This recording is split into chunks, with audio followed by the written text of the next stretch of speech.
You're with the Economic Times, and we are back with you with the series that we've been continuously, regularly bringing you. Accenture presents the Economic Times CEO Breakfast series, and we're talking today about on the digital supply chain roundtable. So you won't want to miss this conversation with such eminent people who are joining, and I'll just tell you who they are in a minute. And they'll be talking about the digitization of the supply chain infrastructure. So let me introduce the guests today that we have, and they'll be speaking to you today. First, let me invite Ashwatth, Managing Director, Cummins India and Tata Cummins, to join us. Welcome, Ashwatth. I'll also request Soumitra Bhattacharya, Managing Director of Bosch, to join us today. We also have Atul Thakkar, Managing Director, Minusha India, formerly RICO, if you're familiar with the name. Manish Bhatnagar, Managing Director, SKF India, also is joining us. We also have to lend that,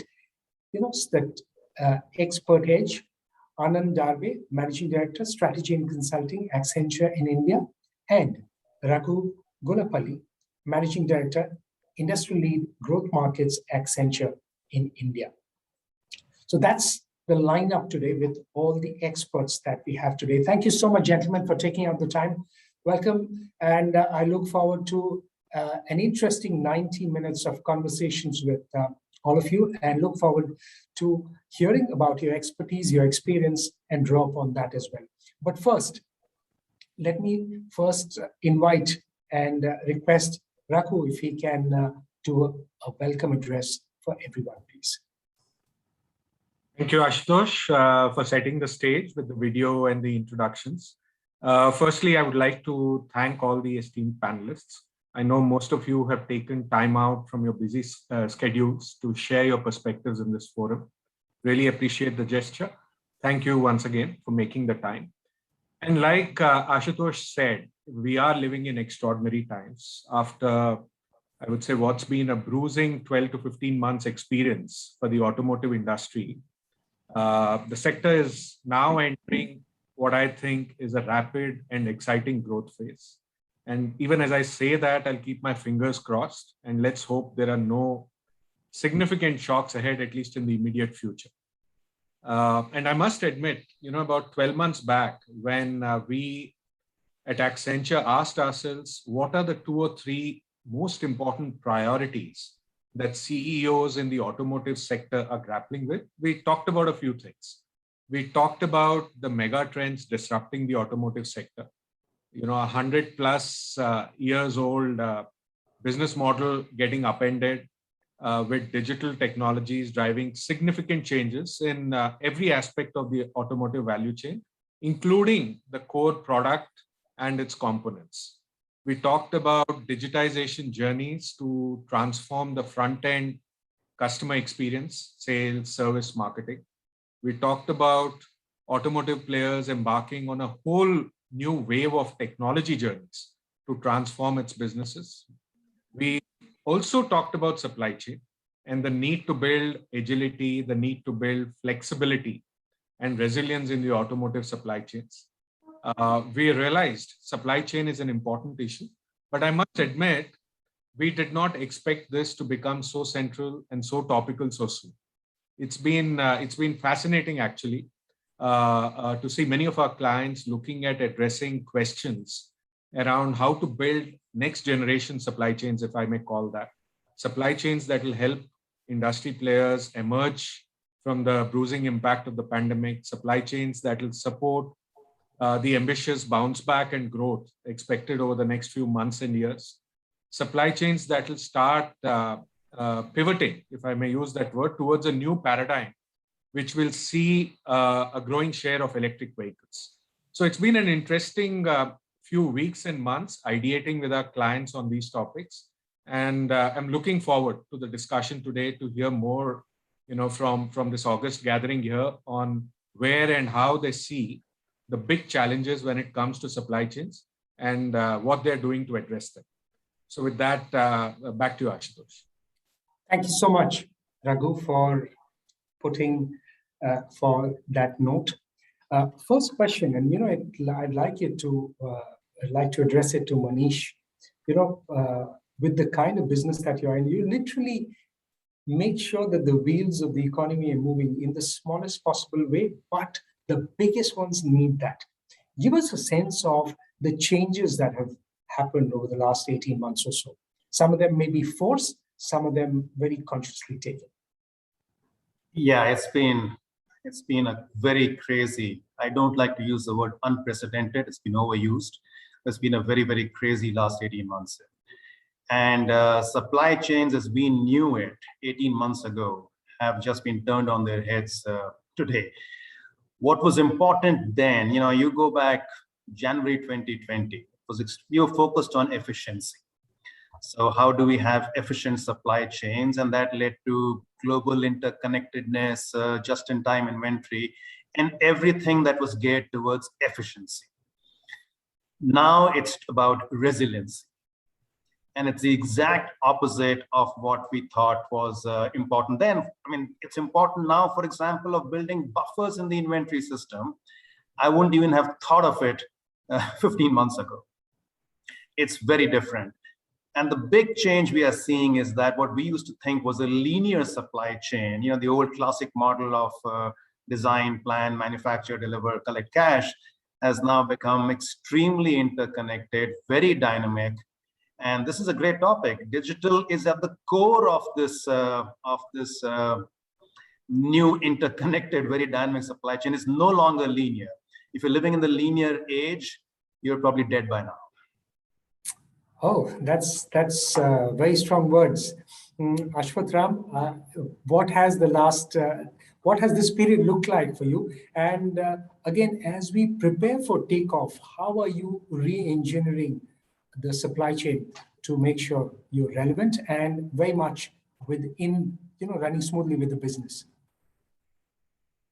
Yes, it has been quite disruptive, and the industry I'm involved in works with many parts, and the supply chain is truly global. So it takes over 1,500 parts to make a diesel engine, and these parts come from multiple countries around the world. And even we pride ourselves and talk a lot about having localized a lot, and having over 90% of our parts made in India. And despite that, we've had quite a few challenges to meet the demand of our customers. And all that is because, like I said, it's the whole global supply chain is so interconnected, and it's far more complicated than what it used to be. And so, as Manish said, that we are having to use technologies. Earlier, you used to have 2 or 3 really smart guys who would sit on their spreadsheets and know who to call, when to call, what kind of part to keep the inventory on, and it's no longer possible to do those kinds of things.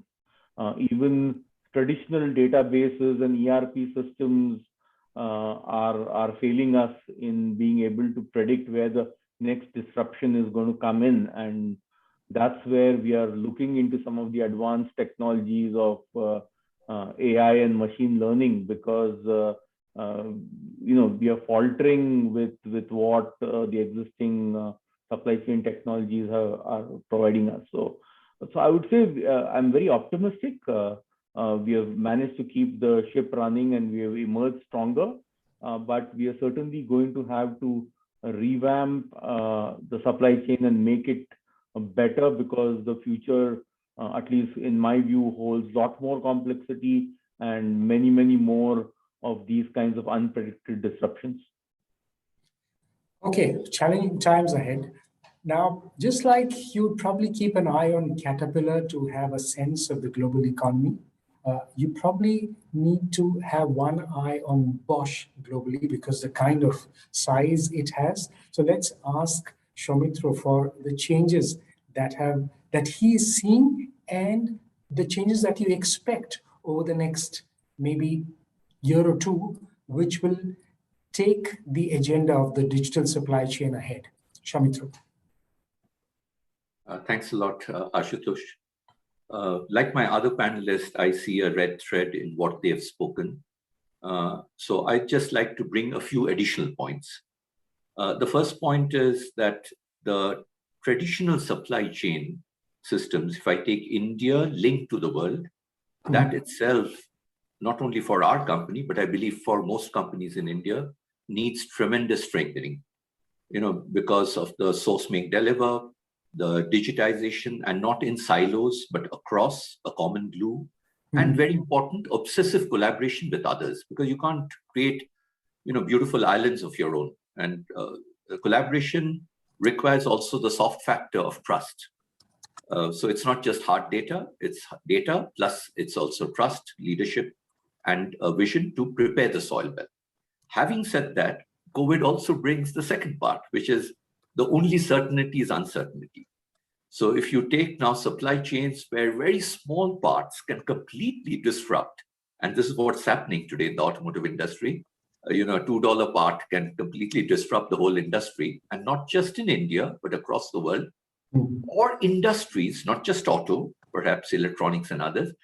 So it gives you a very clear message. Certainty, the only certainty being uncertainty. The aspect of in India, we need to really leapfrog on sustainable digital supply chains, not individual companies, but across all whom we work, not just at make. Most companies have done a lot of good work on make, but on source and deliver. And finally, the world is a global village. So I would say Bosch, if we look at, we operate in 150 countries, but manufacture in more than 50. And in India, we manufacture in 8 different states with 16 different plants. And we are seeing this in great, and I don't think this is going away. So finally, no quick fix, there to stay, prepare the soil, and of course, look at all aspects. Okay, so that's what the uncertainty looks like, and that's the only certainty. Let me now go across to Anand Dalpe and ask him about what are some of those capabilities that auto players, and since we're speaking in that context a little bit, that they need to build to address these challenges, and how will the digital supply chain ensure that it can happen? Anand. Hi, good morning. Yes, I think very interesting conversation. I think everyone is agreeing that supply chains, as we knew, would not help us face the challenges that lie ahead, and also capture the opportunity that lie ahead, right? And what the pandemic really did was a lot of these capabilities that many organizations knew they had to build at some point in time. I think it has accelerated their importance and the need to do them pretty much front and center on the table as of today. So I think if I look at it broadly, there are 4 or 5 key capabilities the way I see it. I think one is really enhancing the end-to-end visibility, right? I think what is clearly happening, and this is across again 2 dimensions. Not only internally, when we look at it internally, is across organizations. You have the fulfillment, procurement, manufacturing, and all of those functions. Typically, planning as a function also is sort of evolving in its stature. It's typically not been an evolved function in many organizations. We see that elevating and driving a lot of conversations now. And really, how do you build a single source of truth, of visibility of what's happening internally across the functions? But I think more importantly, the other dimension of visibility is also across the external partners, right? And as Soumitra rightly pointed out, collaboration and looking at other partners and the ecosystem is also very important. So externally, clearly suppliers are absolutely the key part. So how do we really understand the risks that we have in that supply chain, improve the visibility there, be it with the logistics providers, the 3PL partners, and so on and so forth. So one is really the visibility, internally and externally. I think second is clearly, given this uncertainty, traditionally understanding demand better is probably a capability that was underinvested in by the industry. It's relied on dealer inputs, the expertise of sales folks and so on and so forth. And I think that as a capability driven more by technologies, data, not only the internal and structured data that exists within the organization, but the external and unstructured data around the macroeconomic variables, the softer aspects, what's trending on, the inquiries on social media, and how can we leverage all of that. So really getting closer to demand, understanding demand better is really the second capability that I would highlight is coming to the fore. And clearly a lot of analytical technologies are helping in that.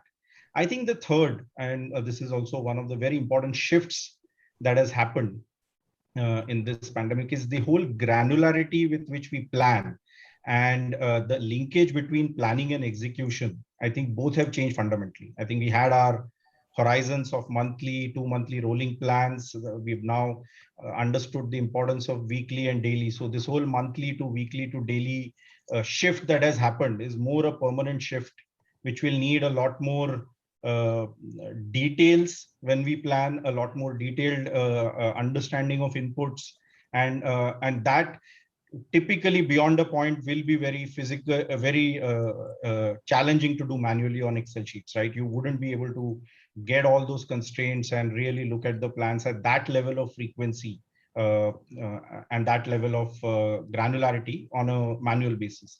And I think the second is also the linkage of the plan with the execution. So how does a production planning is linking into your scheduling and what's happening on the shop floor? How is material planning more strongly linking with suppliers, et cetera, et cetera. So I think the whole granularity is shifted and the frequency of planning has shifted, which is really got on to bringing more technologies to manage this better. I think just a couple more. One is really the scenario planning and what if capabilities, right? I think fundamentally we used to have more at max a base plan and optimistic and pessimistic. And I think last 15 months have really showed us that there are multitude of plans that scenarios that can play out. And honestly, not a scenario which is also at a single level of country, right? There will be different regions which will experience different scenarios basis what could happen. So really, how do you first understand these scenarios, look at their implications, look at not only their supply chain implications, but look at their financial implications. And really that is what is coming out as the next key capability. And also, I think the last one is really how do you build a capability to zoom in and zoom out. I mean, we are looking at supply chains, the overall footprints and the long term, and then there is a lot happening at the short term. How do you build capabilities to move in and out to ensure that all these decisions are constantly being taken, reviewed, modified, refined, and being in sync. So I think these are the 5 key things which we are seeing, which are very, very critical as organizations start building these things. And obviously digital technologies play a very, very critical role in it. I guess so that it will be at the heart of the changes that are happening, and companies will need to do that. Okay, let's get a sense of that. And Atul Thakkar from Minosha, India, and just again repeat, earlier called RICO. So Atul, very interesting that you're taking your product and services to deep inside India's heartland, and that could be a harbinger of change in the coming years as well.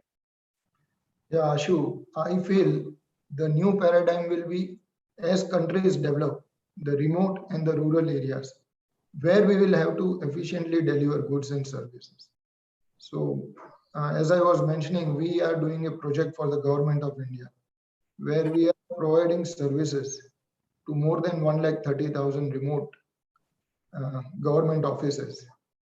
And while we have been able to manage that, I still feel that last mile delivery or the infrastructure has to improve a lot. I mean, we see that improvement happening, and in the near future, we will see much better delivery issues being, all our delivery issues being addressed. But right now we are having those issues. So those are the challenges which we see at the infrastructure level, at the last mile. And what the previous panelists were saying, we also realized we had a very benign outlook, global trade outlook and deliveries. We could plan it to 80. But now we are having to discuss and interact with our tier 2 and tier 3 suppliers. I mean, it's very imperative that we are in continuous discussions to know whether our first level supplier will be able to maintain his schedule. So those, I think, are challenges which we all are facing. And as Manish said, buffering. I'm looking at a very elevated cost of inventory, carrying our inventories, because at every level we will need buffers, at least for the next 2-3 quarters. We will have to have buffers in place. So the just-in-time concept has been kept to the side right now. We are all using buffers. We are all not being that lean in our inventory planning. So those are the challenges and the issues which we are facing. Okay, that's an interesting way things are panning out, and this could be deep inside India, as I mentioned. Okay, let me also ask Raghu about some of the key shifts that the industry and particularly the automakers are seeing, and in terms of what is making them revisit some of their plans. And it's important because that 100-year-old history is being changed and rewritten, so to say, Raghu. Yeah. So I think the overarching, if you look at what's happening in the industry, there is an overarching structural change that's happening, and it's driven by these 4 technologies.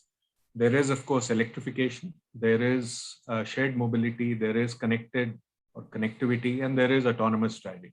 And at least 3 of these are already playing out in India. And this overarching structural change is anyway there, and the industry was grappling with this. And as that structural change was being acted upon, and there are 3 or 4 big things from a supply chain which are playing out. I think the dramatic changes in demand that we've seen over the last 12 to 18 months. I think most automotive supply chains over the years have been built for a certain demand pattern and a certain level of elasticity, with incremental or at least predictable changes in demand patterns. And if a year back, most supply chains in the automotive sector were suffering or grappling with a negative demand shock, they are today grappling to handle a positive demand shock. And the industry and its supply chain are not used to these kinds of dramatic declines or surges in demand. So that's one big thing. The next thing is really shortages around key components, and some of our panelists talked about it. I think increasingly trade flow restrictions and changes, some driven by the pandemic and some driven by maybe new geopolitical equations that are emerging. It will lead to some big changes in the supply-demand dynamics, as well as we're already seeing pricing for some components or category groups. For supply chains that anyway have their hands full handling demand-side shocks, they're also now having to deal with supply-side shocks, from their own suppliers. Then there is, of course, the growing complexity in supply chains and networks. Learnings from the pandemic are forcing most automotive organizations, especially those with global footprints, to relook at their supply chain configurations, strategically look at de-risking to factor geography as well as political risks. And this has a cascading impact, not just on the global players with the global footprints, but this has a cascading impact on regional as well as country-specific players. And then finally, there is electrification, and we touched upon this. And it's electrification by itself is driving a whole new component supply chain, an ecosystem which is almost evolving as you go. There are, of course, incumbents and who are trying to pivot their business, and then there are players who are trying to disrupt the incumbents through technology-based differentiation or otherwise. And both these sets of players, the incumbents and the disruptors, are looking to capture what is fast becoming a shifting, if I can use the word, a shifting profit pool in the industry. It remains to be seen how the dust settles on this front, and I suspect we are at least a few years away from seeing a new industry order. So all in all, I think the multiple shifts It's an industry in the midst of huge transformative changes. So interesting times ahead for all of us. Interesting. I wonder, there might also be that risk that some of those companies may carry. Interesting is probably an understatement, I guess. Manish, over the last several months, I mean, besides the obvious, what are some of those challenges that you've had, more than challenges, the shocks that you've had to deal with, that gives you a sense of what could be coming in the coming months and coming years? Yeah, I really liked, I think it was Anand who talked about how do we look at demand with higher integrity, with more deep diving. And I think it was Atul who talked about going deep into the supplier base, going to tier 2, tier 3. Both of those are new for many companies and certainly for us. And that's, again, the shift from a linear supply chain to a more interconnected supply chain, because it needs a very different way of working. Think of, I think Raghu talked of component shortages. Think of, we make bearings, right? So the biggest part, our material cost, the biggest part of that cost is steel. So we would go and work with steel mills and figure out how to ensure steel supply. But who would have thought that we would now need to go in and secure oxygen supply for those steel mills? I wouldn't even have thought of it 2 years ago, because suddenly now there are unrelated industries competing for the same components. Oxygen is being used by the healthcare industry and the steel industry. It's so important to secure that. Semiconductor chips are being used by auto guys and by personal computers. Who would have thought? I mean, you think of people on this call now, who are we competing? If I was an airline, I'm not competing with other airlines, I'm competing with Zoom. So it's just this whole concept of who are we competing with?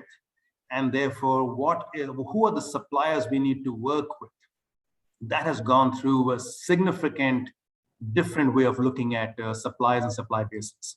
On the demand side, likewise, I think we are so dependent on sales people's giving forecasts, and that forecast then feeding through an S&OP process into supply chain, manufacturing, etc. Very often, that time delay between those forecasts and execution, that time delay was, could be at best 2 weeks, at worst 2 months. But what we are facing now is this complete compression of time and space. What used to hold good for 2 months earlier, frankly, holds good for 2 days now. So again, that needs a very different way of looking at data, a very different way of interacting with customers and suppliers. And I think I don't have all the answers, and I think we are all still grappling with it. How do we go in this new journey about all the things, demand, suppliers, compression of time, compression of space, new competitors? It's brand new for us. So these are some of the challenges, Ashu, we are facing, and I think we are figuring out together here. Well, that's quite a situation to be in. Soumitra, at your perch, how do you look at some of those? Because Manish is suggesting, one, everyone is in it together. How, from your perch, are you looking at it? And what could be this? What could drive the agility that is needed in terms of hoping things are in control for you? Thanks again, Ashutosh. I'll take this question and I'll try to use it with one particular example, which all of us know, the semiconductor crisis.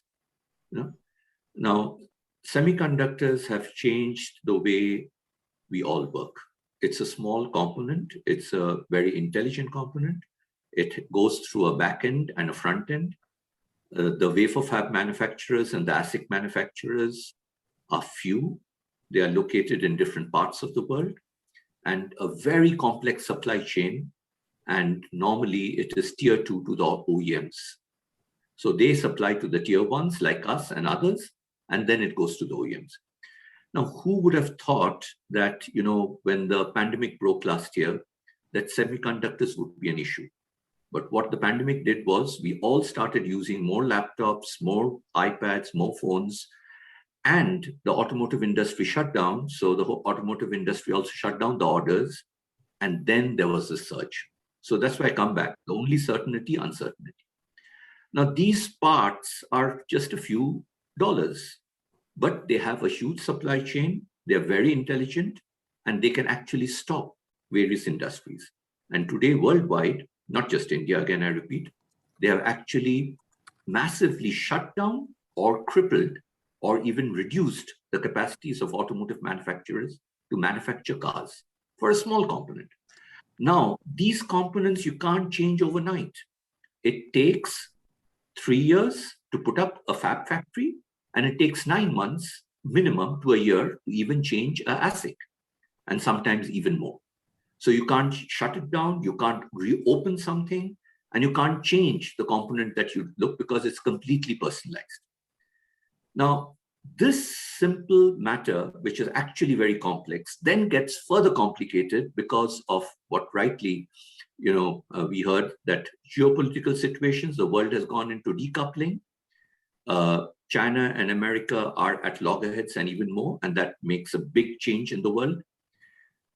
India is at a different plane as compared to being aligned.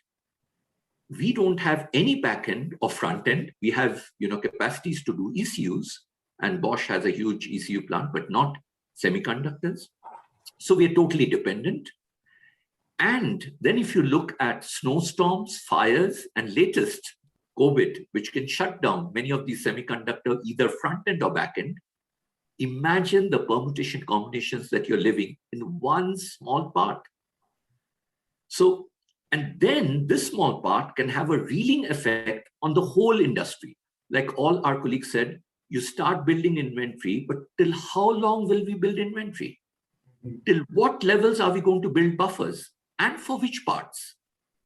And then you have a cascading effect down to the raw material, the steel, the basic parts, and who holds what inventories from finished goods of cars down to the basic raw materials, and at what levels can you have the certainty that this is going to come back into order in an unpredictable demand and supply world for the end product. So I would just endorse by saying this has brought all the theory out of whatever we've learned. Management has to be on its toes, have humility to talk about vulnerability, share obsessively the truth, not only within the organizations. Now in India, we are not good at this now. To be obsessively collaborative even with our competitors. And to be able to talk about the reality, and sometimes the truth hurts, and then work around fast, both as a process, but also as organizations. So I just shared this example, and it's just the tip of the iceberg. Okay, so the complexity, it only increases. A changing technology, changing world order, changing business. And then, Ashwath, we're trying to introduce that dash, and well, more than just a dash of, intelligence in the supply chain. How do you work differently then in a situation which is so uncertain? No, it's pretty complicated. And before I start the answer, I just want to say that I'm struggling a little bit with some connectivity problems, and so if I go off, I'll do my best to be back as quickly as possible. So that's another complexity in today's world. Absolutely.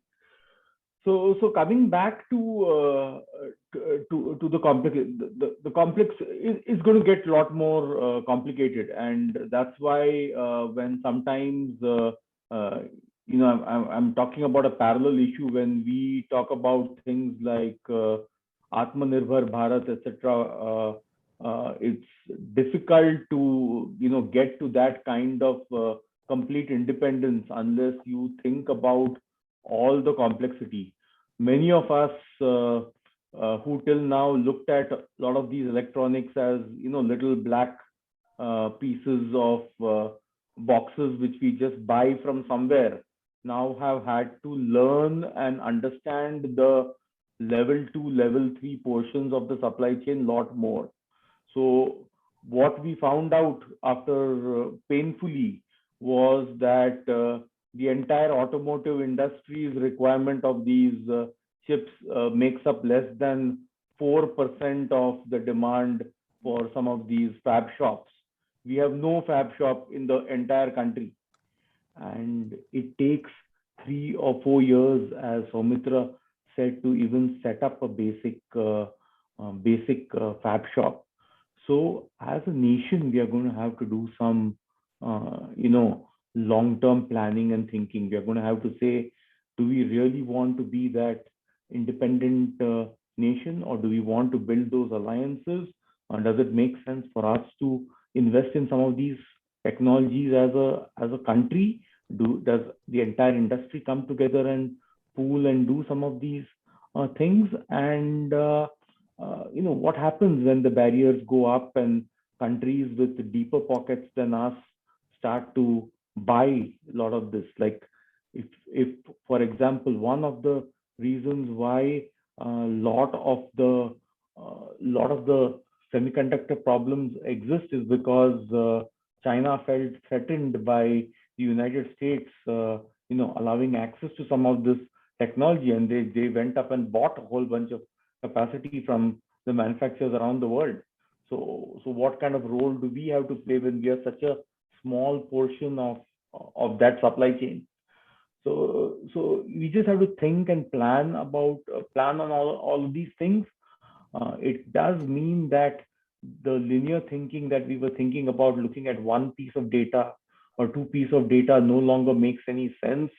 We have to put in systems which are learning continuously, which are working 24/7, which are based on inputs coming in from multiple nations around the world. And that is where some of the newer technologies in AI and machine learning are coming into effect, to look at patterns that human beings are not able to understand, but looking at the math of the complex disruptions happening around the world and thinking what's going to happen 12 or 14 months down the line, and being able to take some of those risk decisions. So yeah, it's getting more complicated, but I guess it's still extremely scientific, and the industry still continues to work at greater than 60-70% of its ability. So I think I am always looking at the bright side of things, that we'll figure this out. We'll put in more capacities around the world in the next couple of years, and we'll come out of these problems. Okay, interesting. There is already so much of talk of investments. Samsung putting up a plant in the US, and of course South Korea looking to expand some of it. Anyway, that's a different discussion, but there are some questions coming in. So just want to tell the audience that's watching that you can keep the questions coming in, and we'll try and toss them to the experts here so that you can get them answered. So if some are coming in, so if I can read out the question and maybe ask one of them. So here's one from Kamal Sharma, which says, how to manage quality of product in localization of product in India. We found that managing consistent quality product is a big challenge for Indian supplier. Please suggest if you have an idea. Maybe if I can ask Manish, if you can go. I mean, this is a slightly generic question, but if you can answer that, please. Sure, I'll try. It is a very generic question. It goes beyond just digital supply chains. This is about quality metrics, supply reliability, everything that we all know very well. And I hate to give one size fits all answer here. It's and I can just talk of SKF's experience. What we've found is that we find quality issues mainly with small and medium-sized suppliers, and not so much with larger companies for obvious reasons. And it is those, and we have a whole bunch of tier 2, tier 3 suppliers who are SME industries. The problem is not the quality or localization. The problem is more generic than that. What are we doing about the MSME industry in India? It goes back to working capital, it goes back to management bandwidth, goes back to quality systems. It's a number of issues here. What we found worked really well for us is to be able to identify those critical suppliers in that MSME space and really impart to them the SKF knowledge. We've been in the country now for 70 years. We certainly have a way of doing things which has worked for us. And I think it was Soumitra who said, have the humility to share with others. So what we found now is that the more we can share, and sometimes these could be fairly simple things. How do you manage working capital, for example? Mm. You know, how do you hire good people to manage quality? So it is you have to address the root of the problem and not the symptoms. And once you address the root of the problem, is that fix these issues, you will. The end result is good quality, and that's a lagging indicator. But we found work with the leading indicators first, and it has worked well for us. Okay, that's an interesting way to put it. One more question and we'll move on with our conversation. It says, what is the best option to set corrective forecasts which should not affect inventory, hold, and supply to OEM stroke customer? Probably I'll want Anand, if you could take that. Do you think you'd like to take that, Anand? Sure. So, Ashu, I think again, I would like to answer it from a perspective of, the capability required, correct? I think for too long, we have been relying on processes which are people dependent. And largely from a data perspective, the internal structured data that have been there with the organizations as inputs to look at demand. And I think the way to start improving the understanding and of the demand and therefore the quality is to look at 2-3 things. One, I think from a people perspective, looking at demand planning as a capability and a skill that is there typically when you look at, and here many other industries like consumer and life sciences have a very structured cross-functional supply chain organization where demand planning is a more evolved function. So I think one, from a people skills perspective, ensuring that those skills are there. I think the second is really about harnessing all types of data, including external structured data, the industry reports, what's happening, the unstructured data, both internal and external, about what's happening in terms of social media and all of those things. And then really using the knowledge of the organization and this data points to see how some of those inputs can be better leveraged through technology. And I think the third is really feeding in a continuous process of what's learning and what's working and what's not working, because it will not be static. You'll always have to see if there is a system forecast which has been modified by the sales team with some logics. We do check back to see, what was better, what worked, what didn't work, and really use that information to keep making that better. So it's a combination of these processes that we'll have to start putting in place to eventually improve the understanding. I would almost argue, Anand, that we may need to do away with people giving forecasts.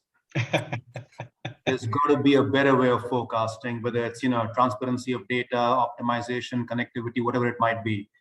And I've been working for 30 years now. I've never found a sales guy who's given a good forecast, COVID or no COVID. And maybe this is the time now to change something. Yeah. Manish, I think completely agree with your end state. My continuous loop was more to manage the change part of it so that we have 6 months of data point to prove the obvious. Yeah. And my sales guys will hate me for saying this, so I apologize in advance. Raghu, sorry, you wanted to make a point. I missed that. Yeah, actually, I wanted to go back to the point we were discussing earlier and specific question to maybe Soumitra and Ashwath, Manish, you as well. Just with all that's happening in the industry, and the whole new geopolitical environment and the geopolitics of also kicking in. How do your organizations see India on the whole supply chain map? Do you see the relative positioning of India as a business? You're already fairly sizable businesses in India. But do you see this as an opportunity for Bosch, Cummins, SKF, for all of you to look at India differently? What is emerging from your internal organizational conversations? I can go first. from a Cummins perspective, like SKF and like Bosch, we've been in India for a long time. Cummins has been in India for over 60 years. And this has, helped us set up a lot of fundamental infrastructure within the country, a huge supply base. And what this has resulted in is that Cummins has three main manufacturing hubs around the world: in North America, in China, and in India. We have manufacturing in 150 countries around the world, but these three areas, US, India, and China, have emerged as the main manufacturing hub. And I would dare so far as to say that from an overall cost and quality perspective, India has an advantage. Like, we right now have something like a 10 to 15% cost advantage even from China.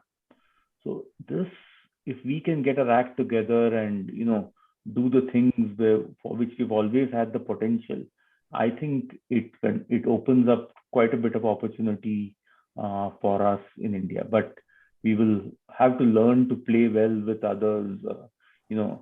People hate a group of people who just want to export but won't import anything, or won't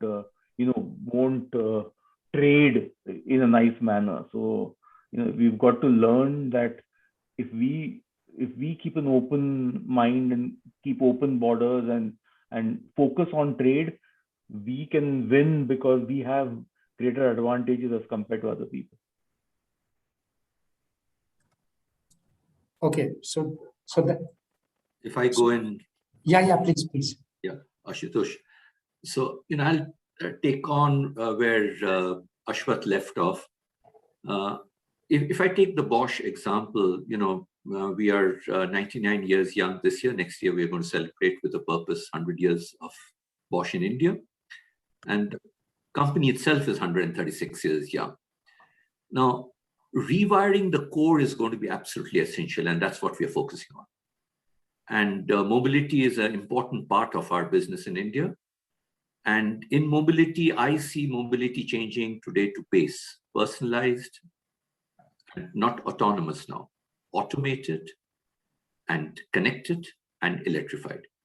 Now, in India, if you add to pace, you have to put a software layer, which is the EE architecture on top of it. So hardware, software, electronics, sensors all come together. And luckily for us, we have the largest R&D center in the world outside Germany, with 20,000 software engineers working both embedded and over the cloud. And with the artificial intelligence center, there are 3 in the world, one of them located in India. Now, how do we play to that? The overarching point is innovation and affordability in India, and affordability underlined and bold. Now, if we put that in place, the big challenge that comes is not just the industry. We need to talk very openly, and we need to have an India agenda first, not a company agenda, which most companies are talking, not an industry agenda only, with the government. Talk at eye level and talk about both opportunities, nurture what is going well, and talk about the challenges openly. Many times in industry, I've seen we are too deferent, and sometimes we are also sometimes subservient. We need to have open talks, and not for our companies, again, I mentioned, but for the industry, and say, how do we see going forward? Alone, the industry and individual companies can do this much. And this is what I meant by obsessive collaboration with everyone, including the government of India. And it's not going to be a quick fix. There's no quick fix. We have to prepare the soil for the future. And lastly, we have to talk very openly about things which sometimes the world sees India differently. Does the world see India reliable? Then we need to have long-term constancy of policies and reforms. In some cases, we have good examples, in some cases not. And then we have to talk about basics like training. Take Germany. It takes 2 years for a florist to get her certificate. It takes 3 years for a plumber to get his certificate. Have we talked about the demographic dividend versus disaster looming in front of us? So there's some very basic, what I call as vital few and not the useful manys, which we together have to take forward. And of course, it's given that we have to work for our industry, and it's a bigger given that we have to keep our companies in shape. Okay, that's a larger picture, but there's also the opportunity, since you mentioned about the agenda, that the way the rewiring of the supply chains can be done with the digital element to that, there is an opportunity for India to emerge as one of the leaders there. So since you mentioned about 100 years for Bosch, SKF also is going to be soon completing 100 years. Manish, how does that rewiring look like happening, and maybe quickened, if you can give some of those details that's happening, whatever can be shared? Yeah, sure. And you're right. We've been 70 years in India, of course, 100 plus years globally. A lot of rewiring needs to happen in the way we work, in the way we go to market, in the way we deal with suppliers and customers. I do want to just take 30 seconds to respond to Ashwath and Sumitra on the previous question, Raghu. Sure. It is a little naive to think that India can replace China or even be the China +1 anytime in the future. What the supply chains that have been built up over decades is going to be impossible for a number of reasons. Ashwath and Sumitra have mentioned those, and there are many more. We are great thinkers. We are very poor doers. We love thinking about things, and we very rarely execute things well. It could be logistics, could be ports, could be whatever it is. So a lot of work needs to happen there in terms of making India this export hub that people are talking about. It is some time away.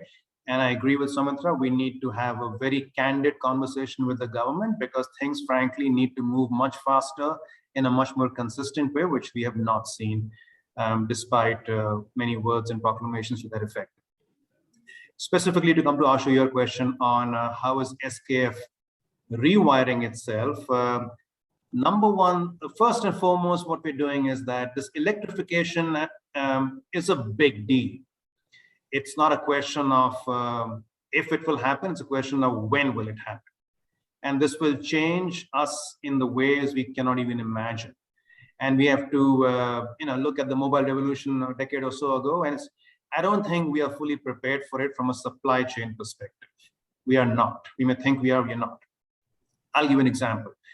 Automotive companies, if they go fully electric, they will no longer need steel, but they will need ceramic in their bearings.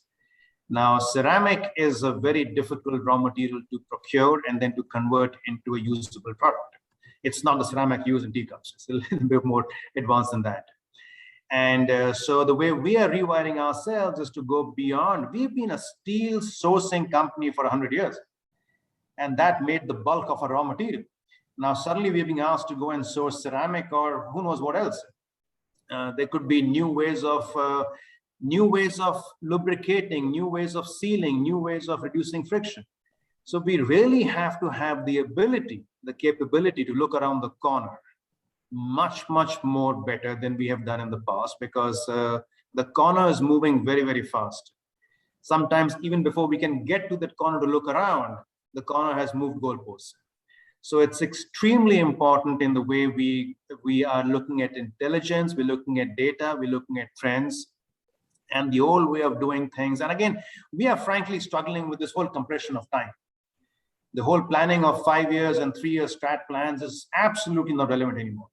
How can we get more data, more good data, reliable data, efficient data, and look at sources beyond our traditional sources to figure out what's going to change? And the problem with legacy companies like Bosch and maybe Cummins, and certainly for us, is that we are so risk averse. We need reams and reams of information because that's what worked well for us in the past. And that's going to change. We have to behave a lot more like startups. And that, of course, is much easier said than done. So it's a transformation in progress at SKF. Not easy, but we are working very hard to learn and get there. Okay, so one of the ways it has been is what Atul Thakkar referred to earlier in terms of reaching out to areas which are remote, which probably have not been accessed by some companies. So what are the challenges you face, Atul, in reaching out to some of them in terms of the sheer reach of the supply chain that you need to execute regularly? Ashu, basically my heroes are the e-commerce companies, because while we have a B2B vertical, we also have a B2C vertical. And what I've realized is the way the food delivery guys or the e-commerce companies have leveraged the data. I mean, they use advanced analytics, they use AI, they use predictive analysis. And imagine you order a dish every Friday. The third or fourth Friday, you would get, all those messages, this dish from this restaurant, the same from some other. The way they are predicting our behavior, I mean, the algorithms they use. So, I mean, as a joke, we deliver toners to our customers. We sell multifunction printers and production. So typically the timeline is, 24 hours. And during lockdown, because of the warehouses not working or we could not source immediately, the customers would, laugh and say, yeah, we get a pizza in 30 minutes. Aapko 24 ghanta lag raha hai. So that's the competition which we are facing in the B2C part.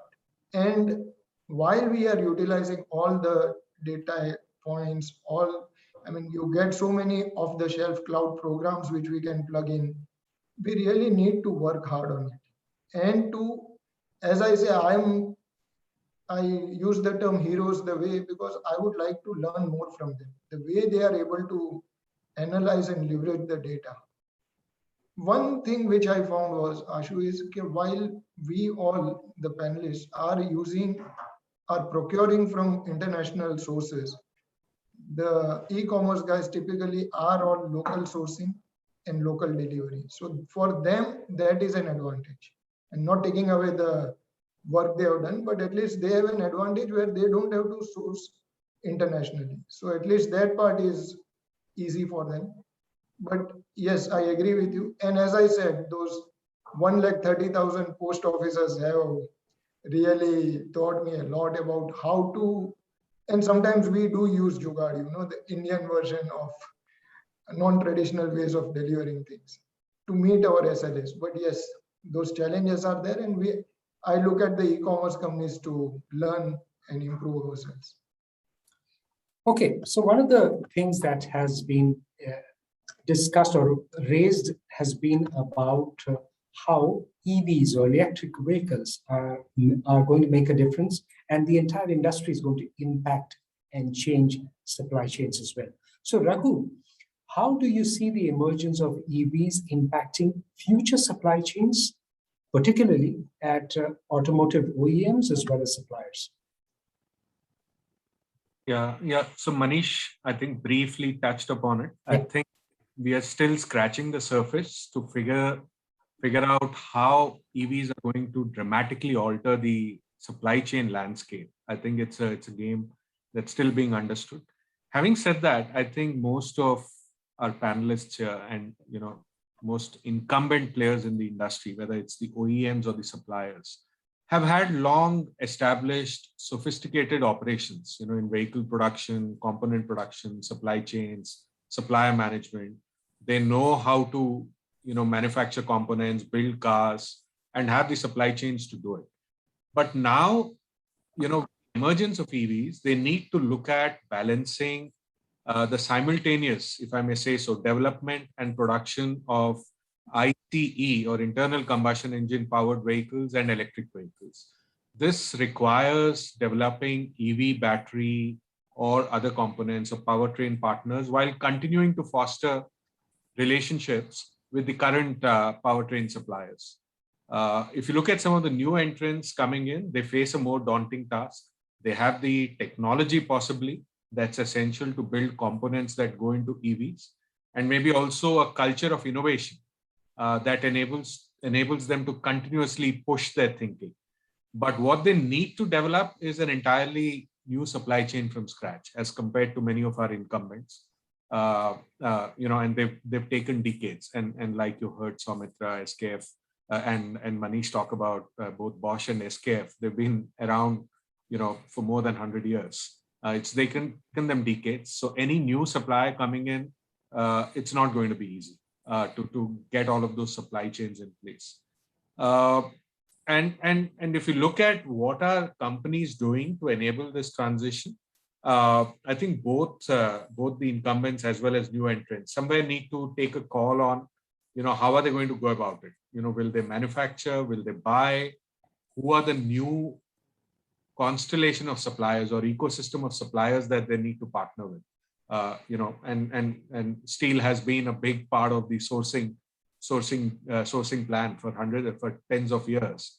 How do you move away from steel, other components that are going to become more important in the EV paradigm? So I think developing a supply strategy for that, coming up with a short-term and a long-term strategy, whether it's battery or other components, how do you put in place a plan which is going to take you, from where you are today, the component base that you have today, to the component base of the future. Developing a localization strategy for components. So again, that's a big part of what you need to do as you look at scaling up your game in the EV side. Securing supply for critical materials, and there is already a battle and a war on in resource-rich countries to secure some of the raw material that needs to be looked at. I think reimagining in some sense the metrics that go into supplier management and risk management. And again, most of the giants or incumbents already have well-established processes. And then finally, I think, as we move into EVs, a big part of a big question that everybody is grappling with is sustainability. How do you ensure battery recycling is done in a consistent, cost-effective, and environmentally conscious manner? So again, that's also a big part of the challenge that the industry is going to see as you move more and more of the share towards EVs, and so that's the other big thing. So these are, I think, 6 or 7 things that come top of mind in terms of how EVs are likely to impact the future supply chains in the industry. Soumitra, the conversation also is about changing the culture in building the new digital supply chain. How difficult is it for a company that has such a rich history, very successful at that, and now is having to change in keeping with the times? I think it's a fantastic question, Ashutosh. If I just take an additional minute to talk about what we heard about EVs, in Bosch, we started the EV journey about 12 years ago. The company till today worldwide has invested more than 5 billion euros. And by 2025, our global CEO has also said in public domain, so I can share it, that we would have a turnover of 5 billion euros from EV alone, powertrains. And the acquired orders till now is 20 billion. So that just gives you an idea that also, companies sometimes move ahead. Now, if I take the matter EV in India, we are not going to be US, we are not going to be Germany, and we are not going to be China. Ashwath most probably would agree that 80% of 2030 would still be IC. So we have to first understand the landscape in India and the rest of the world. Now, having said that, if I take your question and link it to EV or traditional supply chain areas, very important is not the siloed effect on digital supply chain. Many times we talk digital, but it's siloed. Take the example of source, make, deliver. Many times, even good companies have greater emphasis on make, but then we have to keep the source and the deliver because they are one together. Mm-hmm. The second part of the supply chain is not internally only within the company, the digital, the linkage to the customer. And here, I think, while many of us work with OEMs, we still have a long way together from both sides to be transparent, where our ERP systems are talking to each other online and not a buffer system of offline and then coming online. Again, because that doesn't bring transparency or online transactions. And lastly, the MSME delta. In India, we face this huge challenge of the massive delta between tier 1 and then the tier 2s and the MSMEs. Totally different from countries like Germany. So in summary, I would say EV is going to make it more complicated because for every 10 people who work for diesel or 3 people for gasoline, you need 1 person for EV, number 1. Number 2, the components are going to be different and far lesser. And number 3, as Manish rightly said, we're talking of a different set of raw materials for the components. So in summary, again, I would say it's not an easy answer. It's not only looking at internally, it's looking at externally, high levels of dependence, and then transitioning from ICE to EV, is going to be a massive challenge. And this is something that's going to be really looking forward. Both from, I end with, there are sharks playing, the big companies, and there are piranhas playing, the new startups, who come from the software background and not from the hard. And then the sharks and the piranhas will have to play together. Okay, my same question to Ashwath as well about the culture part of it. How are companies looking to ensure that? How is maybe Cummins looking to do that, and in India specifically, so that it could get you ready for tomorrow?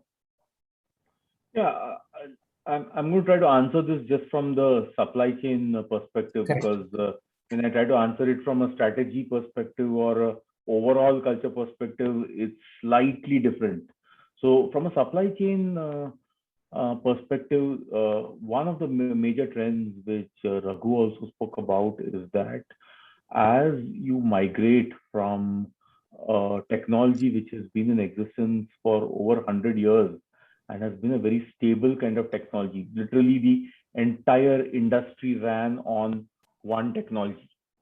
And so there has been a consistent supply base. There has been, time and ability for an entire supply chain to evolve and develop. Now, what's going to happen as you try to transition from one supply chain to a different supply chain whose story is not clear yet? So it's not yet clear that, that battery electric vehicle, which is the most popular vehicle, currently, is the guaranteed winner in this. So there is going to be a phase of highly disruptive period in the next 15 to 20 years where these different technologies will, play out. And that is also a time when there is going to be a lot of consolidation happening, which means in the space earlier, if there were 50 manufacturers of, diesel-based technology, is going to drop down to 10. And similarly, when you have, 300,000 suppliers, it may drop down to 40,000. So this concept of consolidation has already started. And we are seeing this as a very big change. Now, what that means is people who you used to consider your competitors are now no longer your competitors. They are your partners, and they are your, they are part of your supply chain. And which means companies are going to have to, as a culture, learn to be incredibly flexible. That means not only work with the supply chain they have been working with, but take somebody else's supply chain and also integrate that simultaneously, while an entirely different team is looking out in parallel to create a new supply chain in a very fuzzy area, which is not yet known who the winners are going to be or what is the technology that is going to win. It's not clear that whether hydrogen is going to be more successful or batteries are going to be more successful, and that's going to take 30, 40 years to play out. And in this time, companies, the culture they're going to have to develop, and what we are working on is to say, how do we be more flexible? How do we integrate better? How do we play better? How do we work with people we have never worked with before? How do we look at supply chain consolidation? Like there may be certain components like castings, which no country wants to produce. So can India be a consolidator in some of those spaces? So I think those are all the types of options which will open up, and you have to have a mindset which is what I call a growth mindset, which means the ability to learn very quickly, to adapt, to change, to be very flexible, to move on a dime and make progress. So I would say that would be the best way we would look at it. Okay, so good time to ask Anand then. Anand, so what are the factors, success factors that you'd like to say that could help plan the digital supply chain journey for a company? Yeah, sure. I think very interesting, and I'll probably answer this question more from the digital and the technology lens, because I think from an industry lens, I think all the panelists have given a lot of perspectives on the strategic decisions that need to be sorted. But when you look at it from a digital perspective, therefore, and we spoke about rewiring earlier, right? I think a lot of companies are currently on a mix of a lot of legacy systems through their parents, through acquisitions. There's a lot of manual systems and a whole host of point solutions that exist, correct? And therefore, if we have to respond and go into this era of greater agility, collaboration, being able to leverage data better, I think what we need to look at first, what we call as a living architecture. I think what we mean by living architecture is really there are 2-3 components which are core here. One is really the digital core, which is the ERP. We are all, a lot of organizations are in the process of planning or have started their journeys to migrating their cores, assuming most of them use SAP. So how do you first set that right? What are the things that you would want to use that for, and not using a lift and shift approach, and really looking at that as a real opportunity to transform. So that's really the core of where all the data would reside in a big way, at least the organization data. I think the second layer is really the connected solution, the platform which will enable a lot of these things to happen, which are all your end-to-end planning and supply chain execution platforms, which will enable your capabilities of faster response, daily, weekly planning, what if scenarios, etc. And you have multiple such platforms available in the market, which will really connect all the stakeholders, internal, external, and do a lot of these capabilities. And the third is really the innovation engines. So there are a lot of point solutions today available in the market. For supplier risk, there are solutions which are plug and play, where you really can real-time sense what's happening with your tier 3 supplier if a particular event is triggered, and so on and so forth. I mean, there's a whole ecosystem there, and these technologies will evolve. So one needs to build a clear picture of what would be plug and play, what would be the core platform on which we would want to build this core capabilities, and how would it all talk to the digital core. And once we have that digital, the architecture envisaged to respond, I think then comes the part of journey planning, correct, in terms of the success factors. And I think here, obviously, there is an element, obviously, all the panelists would look at this from a P&L perspective and ROI perspective, right? What we have also seen is a lot of organizations look at it as a mix of the traditional financial metrics to drive these journeys, but also look at this as capability-led benefits. Because what we are seeing in this uncertainty, these capabilities being required, would mean a lot of things that we may or may not be able to quantify in hard terms today, in terms of how they will benefit. But they would be important to ensure that we run a event-free or a significantly risk-reduced stable supply chain continuously. Obviously, there are benefits of productivity, efficiency, agility, of able to capture a opportunity in the market, which would be difficult for you to quantify if you're sitting with the traditional means of finding out the ROI for such kind of investments, right? So one is really having a balance of financial and capability-led benefits, and then the organization readiness of people, process, and more importantly, data. I think that really drives how we would want to plan these journeys out in a very structured manner. I think everybody on the panel is really the sponsor of this initiative, so I won't emphasize the obvious. They're already very clear that this is a very high priority agenda. So those are the 2-3 things I would say are the success factors. Okay, let's also, please, Atul, you may want. Ashu, 2 minutes. What I feel is the new trend of ESG investing, wherein companies are being pressured to reduce their carbon emissions, and which is happening in the manufacturing side. But I think in the next 2-3 years, the pressure will build on the supply chain side, and that I'm still grappling how it will play out. What will be the pressure on us to reduce our carbon emissions, because the ESG way of investing has picked up, and a lot of mutual funds across the globe, especially in Europe, are now going by that ESG methodology to invest. So I think that is one thing which the pressure will come in the next 2-3 years, and which will disrupt our supply chains and increase our cost in the initial phase. So we'll have to keep a track of that. Okay, some quick questions that we should take. Prashant mostly has a question, and maybe Shomitra may want to answer. How do we tackle future EV waste while we're talking of the EV industry? Has there been enough thought? So I would answer it in two parts, first generic and then to Bosch. Generic, if we take India, we are at a very nascent stage. And as some of the panelists already mentioned, we are also at a nascent stage on the matter electrification today. Yeah. And we have to find the way forward, both from regulatory, from demand, and of course, finally from affordability. And the waste matter is right now right at the, I would say in the middle or the end of the pipeline on the whole story, which is relatively infant. On the international front, I would say, and we just heard about ESG, there have been quite a bit of discussions.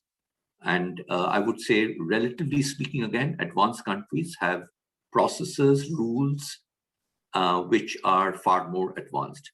So in summary, I would say India will have to learn on copy with pride. ESG matter, we will have to bring about, in my view, a lot of consciousness. For example, in Bosch, worldwide, we are carbon neutral, worldwide, across Bosch, and in India since September last year. But these are choices that companies have to take, and these choices will come at a cost. And then it comes with corporate governance. The walk the talk rather than talk the walk. So I would say very important is A, individual companies take recognition, B, industry takes on, including the matter waste, and then of course processes, including statutory and regulatory norms being formed. Starting point, currently infancy. In Bosch, we have a very clear policy worldwide across for not just this waste, but also for other issues like this, including for the whole aspect on a closed loop manner for electrification. Okay, so there's another question from M.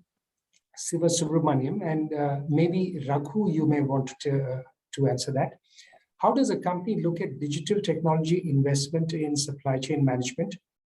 He's referring to the manufacturing sector. Is it seen as an expenditure or an asset? It's a very broad question again, but it's about that mindset. Yeah, so, we've seen two kinds of approaches companies have looked at when it comes to digital technologies. I think one, the first approach is the more classical approach, where I think you start with creating a vision document or a blueprint, which lays out, how you're going to go about investing in these technologies. What are the big value levers that you'll try and target, whether they're on the revenue side or on the cost side, that digital technologies can influence, and what are the actual solutions you'll deploy and how you'll deploy them. So I think that's the more classical approach, which is more, I would say, the blueprint or strategy led.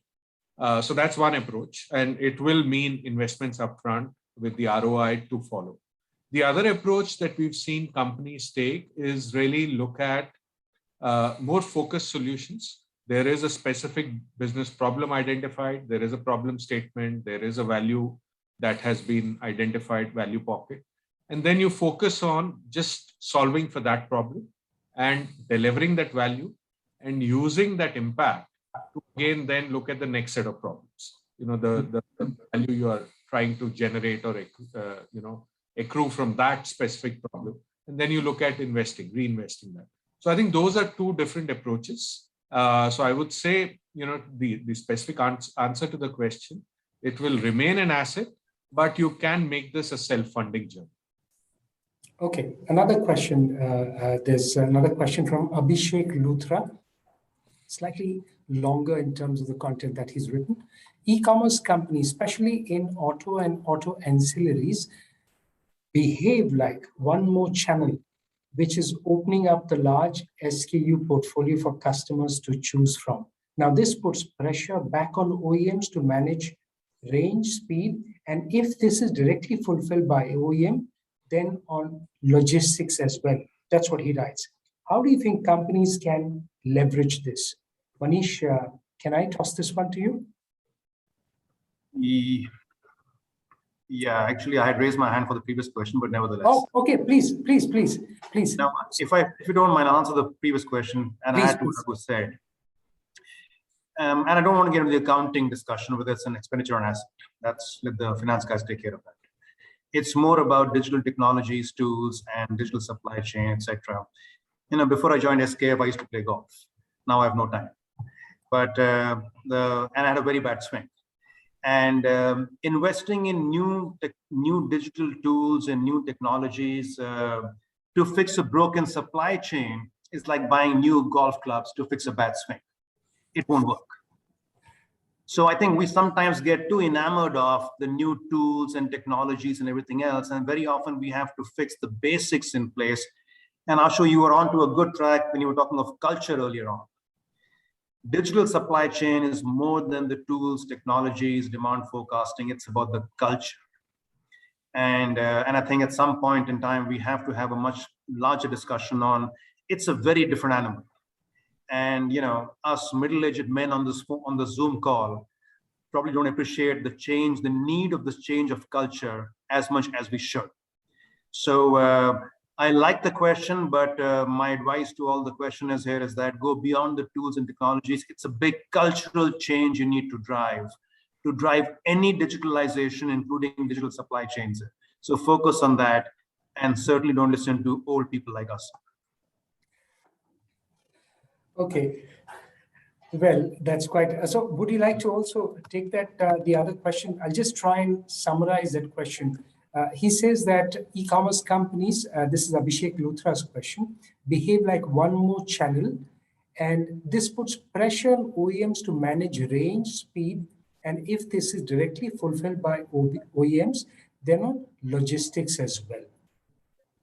So his question is, how do you think companies can leverage this? Well, it's like any other. Are you asking me, or is it? Yeah, please. Yeah, please, Mitch. I was going to say it's like any other new channel to go to market. One should not be so caught up in it's new. It's how do OEMs react like they would react to any other competition. It is no different, and whatever applies there also applies here. So don't get too stuck up on whether it's an e-commerce company or direct to a mechanic or direct to a workshop. That's not important here. What's important here is focus on competition. Okay, Ashwath has also raised his hand. Ashwath. Yeah, I would add to what Manish was saying is that you look at it as a market segment. You try to understand what the needs of that customer are. So if the needs of that customer are, shorter loads or lighter loads, shorter distances, faster turnaround, then you have to gear your products to meet those requirements. So you can't design one product which fits for all markets anymore. So you have to design for the application. You have to understand the needs of that end market. You have to understand what is most important to them, and then design your supply chain, design your product to be able to meet that segment's requirement. And yes, you'll be successful. Okay, got it. I think we've almost run out of time, so maybe good time to request Anand Darbe to do closing remarks, please. Anand? Yeah, thanks, Ashu. I think it's been a fascinating 90 minutes of conversation. So I think a sincere thank you to all the panelists. I think we spoke of a broad range of issues. I think starting by acknowledging that the traditional supply chain, the way we understand, is dead. We're moving from linear to much more dynamic and interconnected supply chain. I think we spoke of the fact that all the other strategic challenges the industry is facing, I think are going to impact supply chain very fundamentally, and supply chain will also be a very, very key component of the solutions that organizations find to address those challenges and opportunities.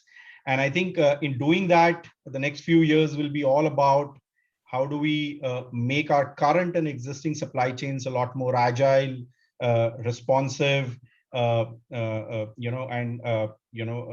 move away from the efficiency-oriented mindsets that we had, while building newer supply chains for the shifts which electrification and other disruptions are building in place. We also spoke of the fact that collaboration is a very, very key part of this. Organizations should actively look at partnering both upstream with suppliers, with customers, and with a whole host of partners with whom would bring in those technologies. And at this stage, it will be very difficult for any organization to invest in and do all of those things themselves. And we also spoke of culture, that any transformation like this that we speak is not going to succeed unless we sort of make the people realize the importance and carry the people along in this journey, and really make them successful, as I think we spoke, that's typically the root cause of success or failure, whichever way you look at it, right? So I think it's been a fascinating set of insights. On behalf of Accenture, I really like to thank everyone for this wonderful conversation, and look forward to more such engaging sessions as we go ahead. Ashutosh, thanks so much for keeping us on point and honest during the last 90 minutes. Thank you so much, everyone, for your time. And indeed, it was an engaging discussion. And the culture point kind of just has stuck in my head since I heard it. And also the point about, the country and industry coming together to decide the road ahead. That could be a tectonic shift if we can execute that as well. Thank you so much, gentlemen, for being with us. Wonderful speaking to you. And for the viewers, look forward to being with you again on such interesting discussions.